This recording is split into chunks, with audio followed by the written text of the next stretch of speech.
नमस्कार मित्रों, मैं पंडित कैलाश चंद्र जोशी। स्वागत है आपका इस नए संवत्सर में। नया संवत्सर का नाम है रौद्र नाम संवत्सर। 60 संवत्सर होते हैं, उसमें से भगवान ब्रह्मा के 20 विष्णु भगवान के और 20 शिव जी के संवत्सर हैं। ये जो संवत्सर चल रहा है ये शिव जी के संवत्सर हैं। शिव जी रौद्र रूप है, उनका रूप है एक।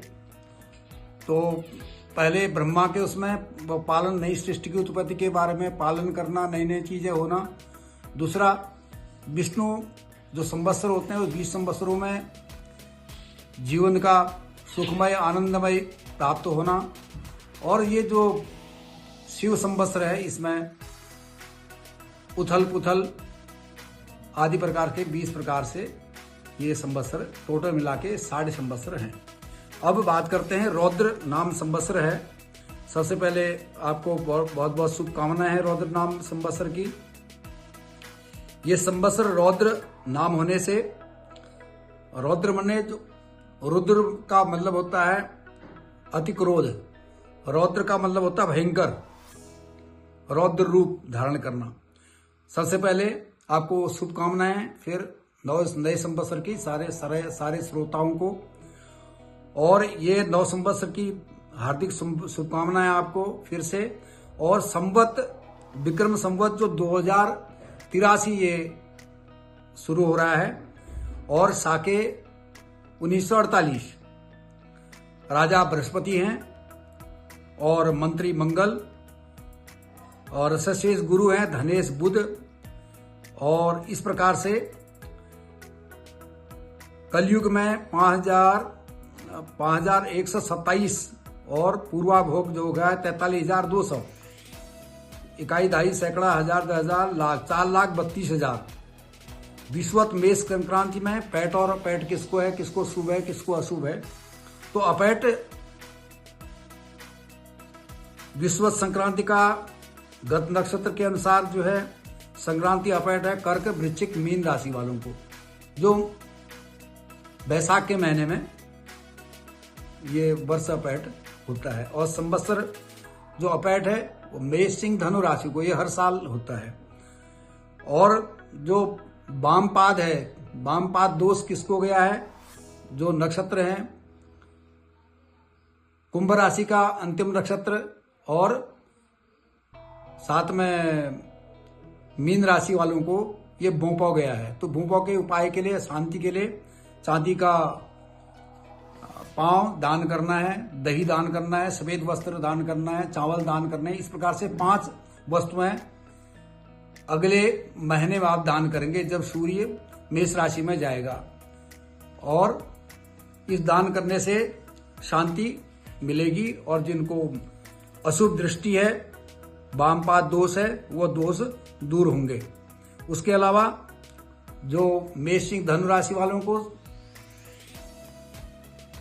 संवत्सर जो अपैट है उसमें भी आप पूजा पाठ हवन इत्यादि करेंगे, या भगवती जगदम्बा का पाठ करके, या फिर भगवान शिव की पूजा करने से भी ये आपको दोष दूर होगा और शांति घर में प्राप्त होगी।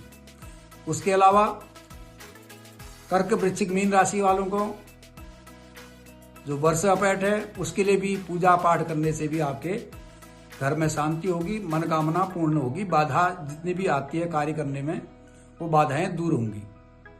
अब बात करते हैं क्या क्या फर्क पड़ता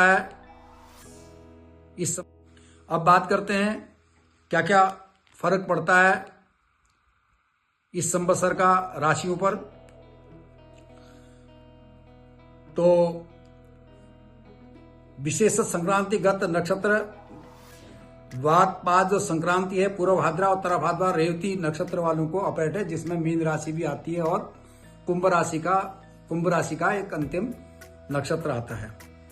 कुंभ राशि में जिसे जो नाम होते हैं जिनको वामपाद हैं, आप ध्यान से सुने, से सो द दी, ये मीन राशि वाले जो है ये वामपाद हैं, यानी कि इनको भूप, हमारी भाषा में जो है कहते हैं भूपा गया है, अशुभ गया है। और संक्रांति में ज्येष्ठा, मूल, पूर्वभाद्रा, उत्तर आषाढ़ा, श्रवण, धनिष्ठा, सद्विषा, ये सिर्फ राजपद योग इनका गया है। और मुख में स्वाति विशाखा अनुराधा, एक सुख और सम्मान का द्योतक है। हृदय में मघा नक्षत्र, पूर्वाषाढ़ा, पूर्वा फाल्गुनी, उत्तरा फाल्गुनी, हस्त और चित्रा, ये हृदय में जाने से धन की प्राप्ति होना, हर्ष होना, ये इन राशि वालों को, इस नक्षत्र में जन्मे लोगों को प्राप्त होगा। और दक्षिण हाथ में पुनर्वसु, पुष्य, अश्लेषा, ये अधिकतर जो है मिथुन राशि और कर्क राशि में ये नक्षत्र आते हैं। और दक्षिण हाथ में होने से दाम्पत्य सुख का प्राप्त होना। और अश्लेषा नहीं, वाम हाथ में रोहिणी, मृगशिरा, आद्रा, और ये वाम पाद में है भ्रमण करना, व्यर्थ का भ्रमण करना, काम जितना भी आप कार्य करते हैं उसमें फल प्राप्त न होना, मन का विचलित होना, ये वाम हाथ में नक्षत्र का जाना है। और दक्षिण पाद आपको मैंने बता दिया कि मीन राशि वालों को अपैट है, और उसमें उनका जो नक्षत्र है वह रेवती तक जो नक्षत्र है मीन राशि के, तो इसमें वाम पाद का दोष बना है। उसमें कष्ट होना, शारीरिक कष्ट, मन में निगेटिव सोच आ जाना, देशाटन होना और परेशानी का सामना करना पड़ना, चोट पटक इत्यादि का डर रहता है। और बृहस्पतिवार को 19 मार्च से ये संवत्सर शुरू हो गया है 2026 में, नवरात्रि आरंभ है। अब इसमें हम आय और व्यय का राशि पर क्या आय, कितना व्यय है और उसका क्या फल प्राप्त होगा, इसके बारे में थोड़ा चार्ट आपको शॉर्ट में बताते हैं। मेष राशि वालों के आय 11 है, व्यय 5 है। और वृष राशि वालों का 5 आय 14 व्यय।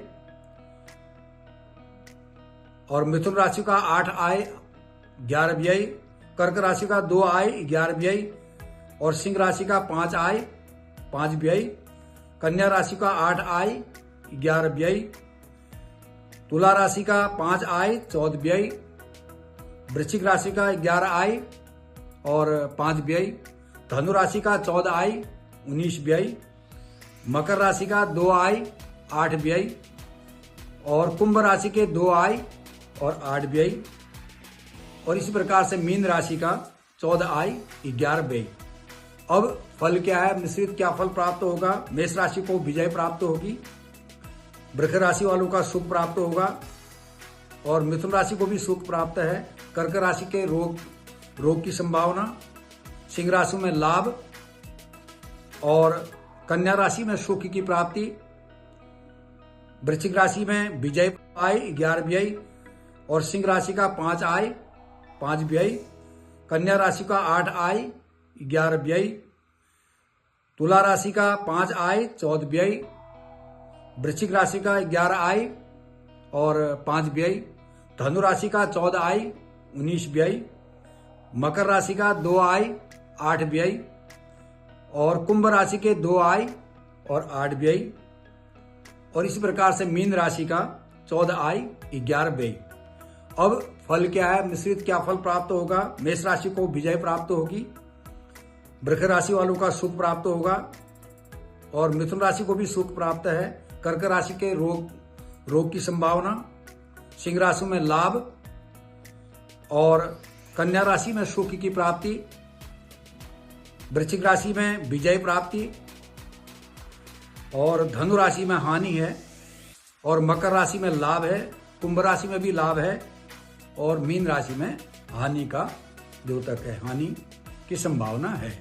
ये रौद्र नाम संवत्सर का प्रभाव और राशियों पर क्या क्या उसका प्रभाव है। आप इनका उन्मूलन भगवान की पूजा करने से, शनि राहु केतु के जप करने से और अपनी इष्टिक से प्रार्थना करने से हम अपने कष्टों को दूर कर सकते हैं, कम कर सकते हैं। ग्रह दशाएं चलती रहती हैं, जिस प्रकार से हमारी दशाएं चलती हैं हमारी दिशा भी बदल जाती है। इसलिए हमारे सनातन धर्म में ये बहुत अचूक उपाय बताए गए हैं और काल दृष्टि को देखते हुए इनका प्रभाव पड़ा है जीवन के अंदर। तभी जो पंचांग निर्माता हैं, जो विद्वान हैं उन लोगों ने हमारे लिए उपाय भी बताए गए हैं, जो इन उपायों का सम्मान के साथ हार्दिक मन से श्रद्धा से इस कार्य को करता है, यानी कि बताए गए उपायों को, वैदिक उपायों को करता है, निश्चिंत ही उसकी पीड़ा दूर होती है, उसको लाभ प्राप्त होता है और सुख की प्राप्ति होती है। आप इसी प्रकार से आपको फिर दोबारा मैं बधाई देता हूं और शुभकामनाएं करता हूं। आपका जीवन जो भी सुन रहे हैं सुखमय रहे, आनंदमय रहे और ये रौद्र नाम संवत्सर आपके लिए अति शुभ लाभ दीर्घायु को प्राप्त कराए, सपरिवार को सुखी रहे। इसके साथ फिर अगले में आपको राशि के बारे में बताया जाएगा। तब तक के लिए धन्यवाद।